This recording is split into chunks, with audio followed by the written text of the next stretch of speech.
Humaharap na sa National Bureau of Investigation Cybercrime Division o NBI-CCD ang social media personality na si Jack Argota upang tugunan ang ipinadalang sabina kaugnay ng umano'y pagpapakalat ng isang medical record na iniuugnay kay Pangulong Ferdinand Marcos Jr. Paliwanag naman ni NBI Acting Director Angelito Magno, patuloy pa rin ang investigasyon sa vlogger. Si Cherry Light magbabalita.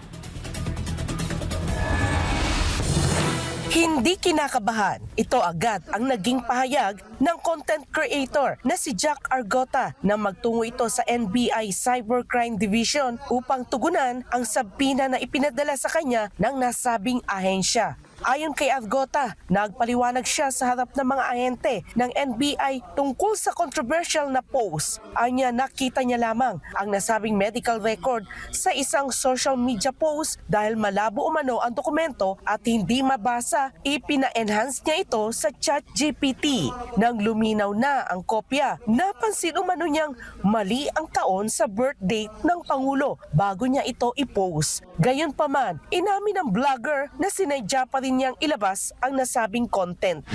Sinagka ko na yun. Para alam ko na mangyari, may mga kasalan ako. Mali naman yung birthday. Mali siya yan. Sa kabila ng issue, sinabi ng influencer na wala siyang paghihinayang sa kanyang ginawa at iginiit na wala siyang masamang intensyon kundi magpatawa, makisabay sa uso o engagement sa social media. Kasi alam, kung nakapanaw sila sa akin, alam naman nila na napapatawa lang ako. Pero may mali ako. Kasi nakaniwalag sa akin na may mali talaga ako.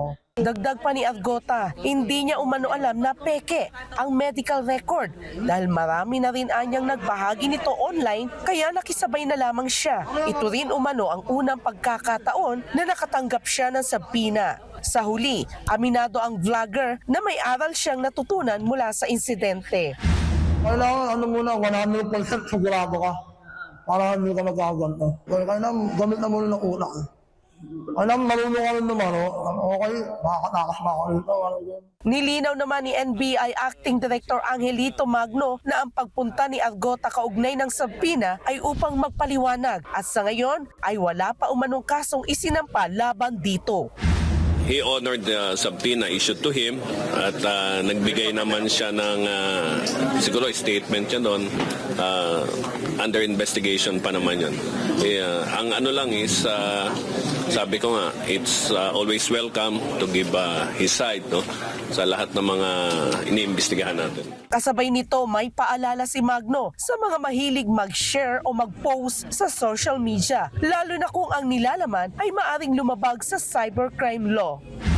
Well, sa cybercrime law po kasi kasama yan, no? So, isa po sana nating pwedeng ipahatid sa ating mga kasamahan na yung pag-share ay mag-iingat-iingat din po.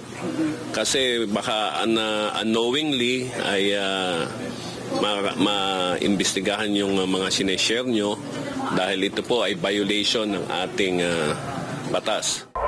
Para sa Diyos at sa Pilipinas kong mahal, Cherry Light, SMNA News.